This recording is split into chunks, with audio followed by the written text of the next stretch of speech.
3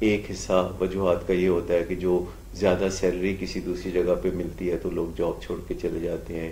پھر ایک حصہ یہ ہوتا ہے کہ جہاں ان کی کوئی زیادہ ویل ریپیوٹیڈ آرگنائزیشن میں جاب ہو جاتی ہے. پھر ایک وجہ یہ ہوتی ہے کہ جاب چھوڑ کے لوگ اپنی ایجوکیشن کو امپروو کرنے لگتے ہیں. لیکن بنیادی جو نقطہ نظر ہے میرا اس بارے میں وہ یہ ہے کہ جو مٹیریل وجوہات ہیں، جو مادی وجوہات ہیں جاب چھوڑ کے جانے کی، چونکہ وہاں ہمارا ہینڈی کیپ ہے کہ ہم کر کچھ نہیں سکتے تو ہم ان کو الگ رکھ دیتے ہیں اور ایسی وجوہات پہ ہم غور کرتے ہیں جو کہ لوگوں کو ایک ہی جگہ کام کرنے پہ آمادہ کرتی ہیں.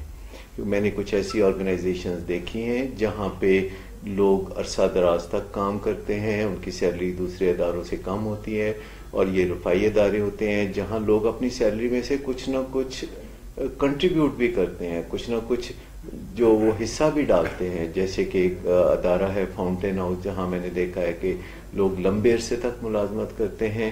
وہاں دماغی مریضوں کا علاج ہوتا ہے، مینٹلی ریٹارڈڈ لوگوں کا علاج ہوتا ہے، وہاں نشے کے مریضوں کا بھی علاج ہوتا ہے، اور وہاں عرصہ دراز سے لوگ کام کر رہے ہیں جنہیں میں ذاتی طور پر جانتا ہوں، اور وہ اپنی تنخواہ میں سے کچھ نہ کچھ دان بھی کرتے ہیں، کچھ نہ کچھ ادارے کو دیتے بھی ہیں.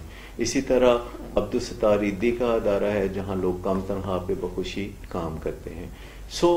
ہمیں یہ ذہن میں رکھنا چاہیے کہ وہ کون سی وجوہات ہیں یا غیر مادی وجوہات ہیں جن سے لوگ متاثر ہو کے کسی ایک جگہ کام کرتے ہیں. ان میں سے ایک چیز تو گروتھ ہے کہ کسی ادارے میں لوگ اس وجہ سے بھی کام کرتے ہیں کہ ان کو تنخواہ کیا ملتی ہے، لیکن اس سے ایک بڑی وجہ یہ ہوتی ہے کہ وہاں وہ بن کیا رہے، کیا وہاں وہ گرو کر رہے ہیں، کیا ان کو وہاں نئی نئی اسکل سیکھنے کا موقع ملتا ہے، کیا وہاں کام کرنے سے ان کی ویلیو مارکیٹ میں بڑھتی ہے، کیا ان کی کسی حص کی تسکین ہوتی ہے.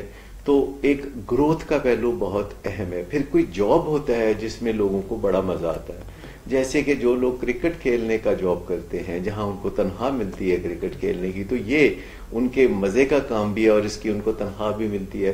کچھ لوگوں کو کچھ خاص قسم کے شعبے کام کرنے کے بڑے پسند ہوتے ہیں. مثلا ٹیچنگ جاب ایسا ایک جاب ہے جو کہ لوگ اس پرائڈ کی وجہ سے کرتے ہیں کہ لوگ ٹیچر ہوں گے. پھر اس طرح کے اور بھی بہت سے ایسے کام ہیں.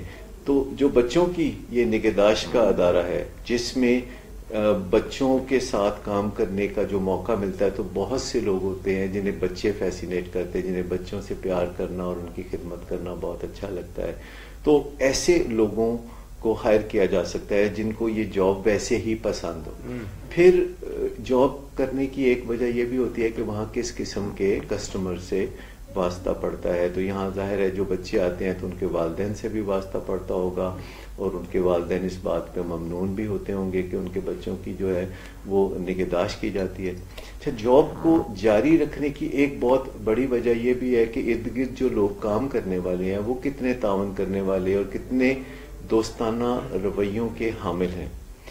یہ کچھ وجوہات ہیں جو کہ انہیں دیکھنی چاہیے دین محمد صاحب کو کہ کیا ان کے ہاں جو جاب ہیں اس میں لوگوں کی گروتھ ہوتی ہے، کیا وہاں جو دوسرے لوگ ہیں وہ ایک دوسرے کے ساتھ پیار و محبت سے رہتے ہیں، اور کیا کسٹمرز کے ساتھ جو انٹریکشن ہے وہ مزے کا ہے یا اس میں کوئی تکلیف پنہا ہے، یا جس قسم کا کیئر گیونگ کا جاب کرتے ہیں، جس قسم کی خدمت وہ بچوں کی انجام دیتے ہیں، اس خدمت کو انجام دینا بعض لوگوں کے لیے مشکل تو نہیں.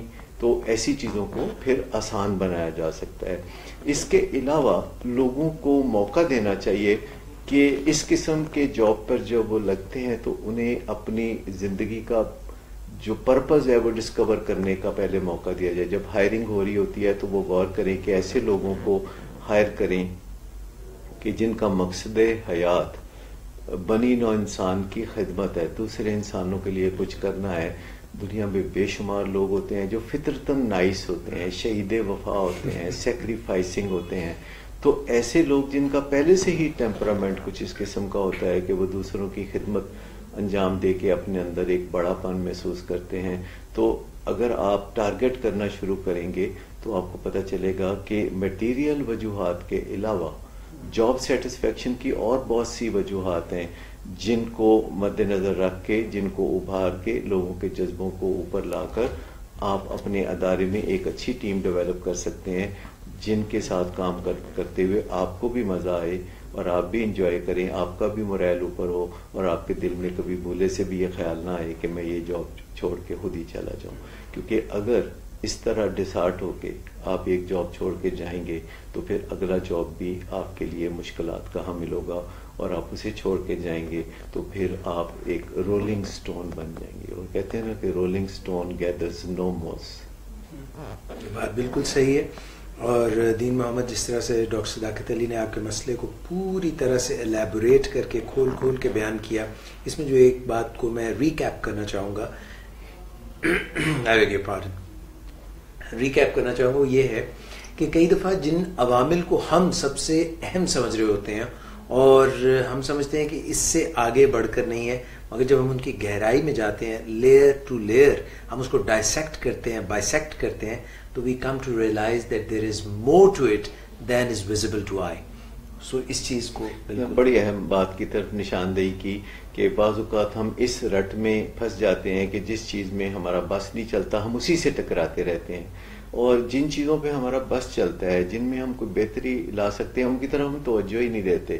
سو ہمیں چاہیے کہ اپنی انرجی کا استعمال کچھ اس طرح کریں کہ جہاں ہمارا بس نہیں چلتا اس کو ذرا سائڈ لائن کر دیں, اور جہاں ہمارا بس چلتا ہے اپنی ساری توانائیاں ادھر مبذول کریں اور آگے بڑھنے کے لیے راستے تلاش کریں. اور ایک وقت آئے گا کہ ہمارے تجربے کی وجہ سے, ہماری طاقت کی وجہ سے, ہمارے مشن سٹیٹمنٹ کی وجہ سے ہم وہ کام بھی کرنے کے قابل ہو سکتے ہیں جنہیں ابتدائی طور پر ہم نے سوچا تھا کہ ہم نہیں کر سکتے. واہ زبردست. مجھے ایک شعر جو کسی بالکل بھی مناسبت نہیں رکھتا وہ یاد آ رہا ہے, وہ بس چلنے کی بات ہو رہی ہے. وہ کچھ اس طرح سے تھا کہ زمیندار بستی کی بس چل رہی ہے, نہ بس چل رہا ہے نہ بس چل رہی ہے. اچھا سر, دیر از اندر کویسچن, اور پہلا سوال دین محمد کا تھا, تو یہ بشارت علی صاحب کا سوال ہے. اچھا میں یہ بھی نشاندہی کرتا چلوں ڈاکٹر صداقت کہ کچھ سوالات تو ان باکس میں ہمارے پاس آتے ہیں. یہ بشارت علی صاحب کا سوال کمنٹس میں آیا تھا اور میں نے وہیں ان سے وعدہ کیا تھا کہ ہم آئندہ پروگرام میں اس پہ بات کریں. یہ پچھلے جمعے کے پروگرام میں تھا. یہ فرماتے ہیں کہ میں ایک لکھاری ہوں, لکھنے کا آغاز کمپیوٹر ٹیکنالوجی کو سامنے رکھ کر کیا, مضامین سے کیا, پھر قلم نگاری, بچوں کے لیے کہانیاں بھی لکھی, مگر اب ذہن اور قلم دونوں جمود کا شکار ہو گئے ہیں. دل کرتا ہے کہ سب موضوعات پر لکھوں مگر کسی ایک پر بھی فوکس نہیں کر پاتا, اس باعث لکھنا بہت کم ہو گیا ہے. آپ مجھے بتائیے کہ کن اصناف میں مجھے لکھنا چاہیے, سائنس فکشن میں لکھنا چاہیے, بچوں کے لیے لکھنا چاہیے, دیگر کوئی ایک فیلڈ منتخب کرنی چاہیے یا وسیع کینوس میں لکھنا چاہیے. اس بات کو لے کر یہ کمپلیکس کا شکار ہو گئے. ان کے سوال نے بطور خاص مجھے بہت ٹچ کیا, کیونکہ میرا اپنا بھی معاملہ کچھ ایسا ہی ہے کہ مجھے لکھنے کا بڑا شوق ہے, اور یہ بچپن سے ہے, کیونکہ 5-6 سال کی عمر سے ہی میں نے یہ سوچنا شروع کر دیا تھا کہ میں آگے چل کے لکھنے والا بنوں گا. کیونکہ مجھے لگتا تھا کہ جو لکھنے والے ہیں, جو ناول نگار ہیں, افسانہ نگار ہیں, مصنف ہیں, تو ان کی بڑی عزت ہوتی ہے. یہ اس زمانے میں میرے ذہن میں تھا آج سے 50-60 سال پہلے کہ یہ ریئل سیلیبریٹیز ہوتے ہیں. تو مجھے بڑا یہ شوق تھا, اور میں کبھی اخباروں میں لیٹر ٹو دی ایڈیٹر لکھ دیتا تھا, اور کبھی میں کوئی چھوٹا موٹا افسانہ لکھ کے کہیں بھیج دیتا تھا, اور جب اس کی وہ پرنٹ ہو جاتا تھا تو پھر میں سارے محلے داروں کو دکھایا کرتا تھا کہ دیکھو یہ میرا آرٹیکل چھپا ہے یا میرا افسانہ چھپا ہے. تو ایک دن میرے والد مجھ سے ناراض ہونے لگے, کہنے لگے کہ میں تمہیں ڈاکٹر بنانا چاہتا ہوں اور تم یہ کیا کرتے رہتے ہو. تو میں نے پھر ان سے دست بستہ عرض کیا کہ میں لکھنا چاہتا ہوں, آپ کی خواہش بھی انشاءاللہ ضرور پوری کروں گا, میں ڈاکٹر بھی بنوں گا. تو اللہ نے میری سنی, اور میرا اللہ بڑا مہربان ہے, وہ بہت سننے والا ہے. تو میں ڈاکٹر بھی بنا, اور ڈاکٹر بننے کے ساتھ ساتھ یہ لکھنے کا شوق بھی میرے پیشے کا حصہ بن گیا. جیسے میں تھوڑی دیر پہلے کہہ رہا تھا کہ کچھ لوگوں کا پیشہ کرکٹ کھیلنا ہوتا ہے اور اسی میں ان کو جاب مل جاتا ہے, اور تنخواہ پہ وہ کرکٹ کھیلتے ہیں, یعنی کھیلتے ہیں, لطف اٹھاتے ہیں, مزہ اٹھاتے ہیں, اور پھر تنخواہ بھی لیتے ہیں. تو میرا بھی کچھ ایسا ہی ہے کہ میرا شوق ہے جو لکھنے لکھانے کا ہے, یہ باتیں کرنے کا ہے, لوگوں کے مسئلے حل کرنے کا ہے. تو یہ میرا پیشہ بھی ہے, یہ میرا شوق بھی ہے. اور مجھے اتنا اچھا لگتا ہے یہ کام کرنا کہ اگر لوگوں کو پتہ چل جائے کہ مجھے یہ کتنا اچھا لگتا ہے تو وہ مجھے بالکل بھی اس کا معاوضہ ادا نہ کریں، کیونکہ وہ تو انہیں اچھا ہے کہ پتہ نہیں ہے کہ میرا شوق کس قدر زیادہ ہے لکھنے کا اور باتیں کرنے کا. تو بشارت صاحب کو میں کہوں گا کہ یہ کام بہت زبردست ہے. جو لکھنے والے ہیں، جو رائٹرز ہوتے ہیں، they are perceived to be experts. آپ کسی بھی ٹاپک پہ لکھنا شروع کر دیں، لوگ خود سے ہی آپ کو اس کا ماہر سمجھنا شروع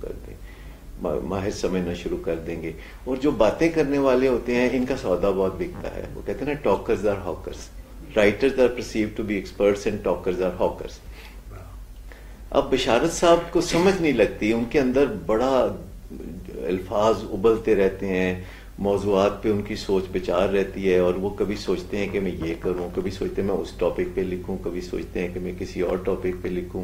انہیں لائٹر ٹاپکس بھی اچھے لگتے ہیں، وہ سائنٹیفک موضوعات پہ بھی لکھنا چاہتے ہیں. تو ایک تو حال اس کا یہ ہے کہ وہ سائنٹیفک موضوعات پر لکھیں اور انہیں کہانی کی شکل میں لکھیں. تو جب سائنٹیفک موضوعات کو کہانی کی شکل میں لکھا جاتا ہے، اور یہ زیادہ مشکل نہیں ہے، میں نے خود بھی اس طرح کی کہانیاں لکھی ہیں مینجمنٹ پر، جس میں کہ اصل میں بات کوئی سائنٹیفک نالج امپارٹ کرنا ہوتا ہے، لیکن کہانی کی شکل میں کہانی بنا لیتے ہیں، اور کہانی کے کردار ایک دوسرے سے ایسے باتیں کرتے ہیں کہ پڑھنے والے کو بات سمجھ میں اچھی طرح سے آ جاتی ہے.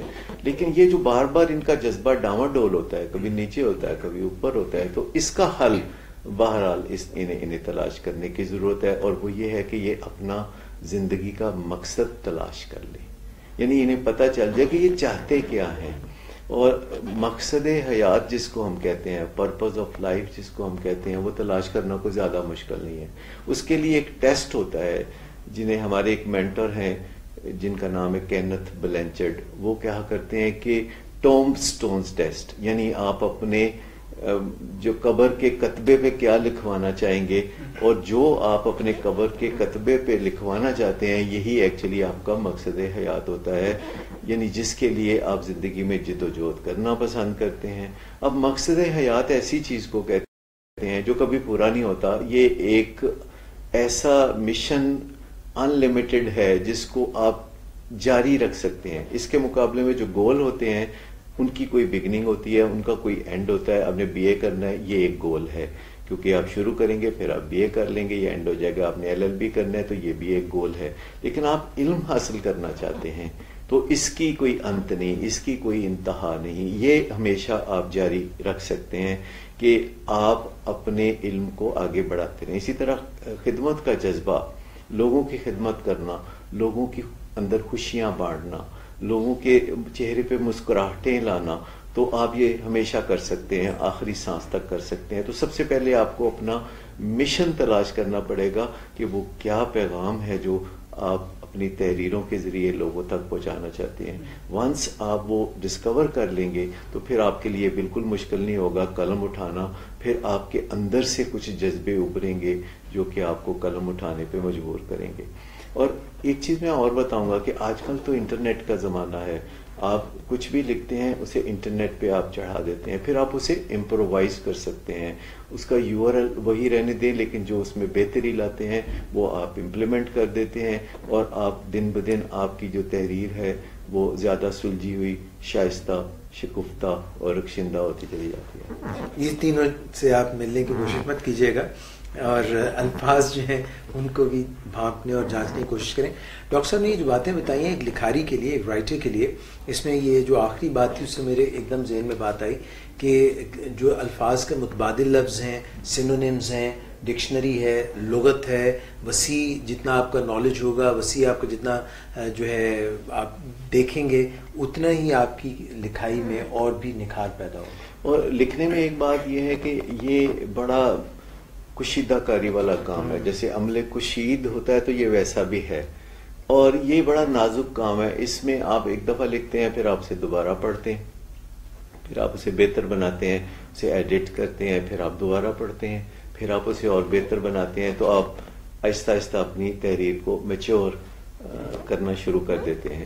میں آپ کو بتاؤں جتنے بھی مشہور و معروف کالم نگار ہیں، یا رائٹر ہیں وہ ایسے ہی ایک ہی گو میں کوئی بہت اچھی تحریر نہیں لکھتے، بلکہ وہ پہلے تحریر لکھتے ہیں، پھر وہ بڑے ہارڈ ورکر ہوتے ہیں، وہ ہر دفعہ اسے دوبارہ پڑھتے ہیں تو کوئی نیا خیال ذہن میں آتا ہے تو پھر وہ اس میں شامل کرتے ہیں، اور وہ تحریر جب لوگوں کے سامنے آتی ہے تو لوگ آشش کر اٹھتے ہیں۔ تو جناب آپ آشش بھی کر سکتے ہیں اور ساتھ میں ہمارے نیکسٹ سیشن کا انتظار بھی کر سکتے ہیں۔ ہم چھوٹی سی بریک لیں گے اور بریک کے بعد پلٹ کے آئیں گے اسی ولنگ ویز پاکستان کے فیس بک پیج پہ۔ آپ نے جانا نہیں، ایک ایڈ بریک ہے، ایڈ بریک کے بعد ایک دفعہ پھر سے ڈاکٹر صداقت علی اور ان کے ہمراہ میں ڈاکٹر اعجاز قریشی، اور پروگرام ہے آپ کا من پسند you ask for it. We'll be right back, please stay with اس۔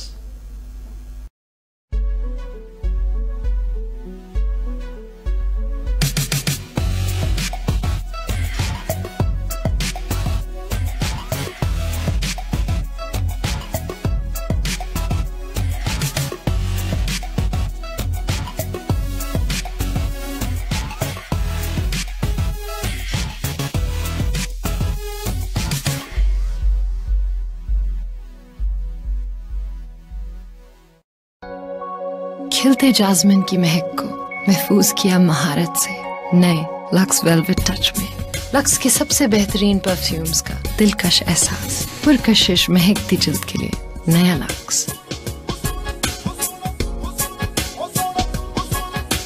چھوٹی ہی ہوا ایک ریشمی احساس رے، ہو سے گئے مہکتے خمار میں،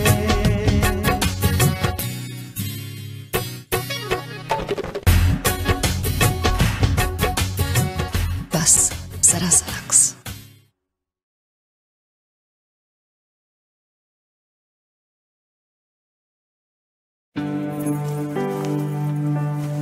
بتاؤ نا۔ پہلا پیار ہمیشہ یاد رہتا ہے، کیا؟ کئی سال سے ساتھ ہے، جب بلاؤں پاس آ جائے، اتنا کبھی کوئی دل کو نہیں بھایا۔ کون ہے وہ؟ نمبر دوں، بات کریں گے؟ نمبر بھی یاد ہے؟ 11 12 44 622۔ میکڈونلڈز۔ 11 12 44 622۔ جب سب کچھ ہو اتنا مزے کا تو نمبر تو یاد رہے گا۔ میرا پہلا پیار۔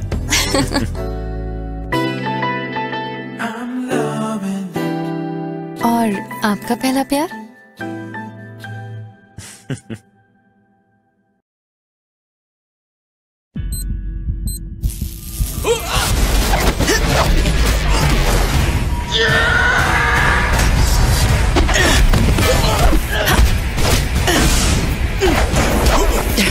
بوم کہاں ہے؟ بوم کہاں ہے؟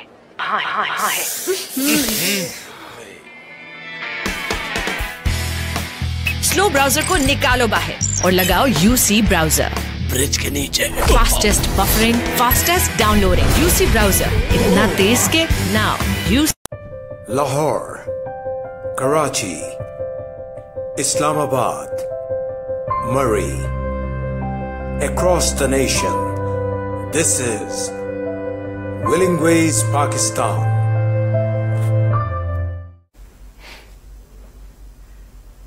السلام علیکم ناظرین، میں ہوں آپ کی خدمت میں حاضر ڈاکٹر اعجاز قریشی، اور آپ کا فیوریٹ پروگرام لے کر ہم آپ کی خدمت میں حاضر ہو گئے۔ Thank you so much for watching, اور ہم امید کرتے ہیں کہ ہمیشہ کی طرح آپ ہماری پسندائی کریں گے، آپ ہمیں کامنٹس کریں گے، برملا کریں گے، بہت سارے کریں گے، تھمز اپ دیں گے، اسمائلز دیں گے، لائکس دیں گے، اور اپنے دل جو ہے فرش راہ کریں گے۔ Across the nation, سے you this ask for is it. Doctor صداقت علی میرے Willing ساتھ۔ Ways Pakistan. ناظرین کو بھی میرا سلام پہنچے۔ سر جی، لاہور، ہر دفعہ بہت سے سوالات آتے ہیں اور آپ کراچی، ان کے ایسے سوالات کے جواب دیتے ہیں جس سے ہمیں فیڈ بیک مل رہی ہے that they are اسلام آباد، Murree, across the nation, this is Willing Ways Pakistan. Lahore, Karachi, Islamabad, Murray, across the nation, this is Willing Ways, Pakistan. Lahore, Karachi, Islamabad, Murray, across the nation, this is Willing Ways, Pakistan. Lahore, Karachi, Islamabad, Murray, across the nation, this is Willing Ways, Pakistan.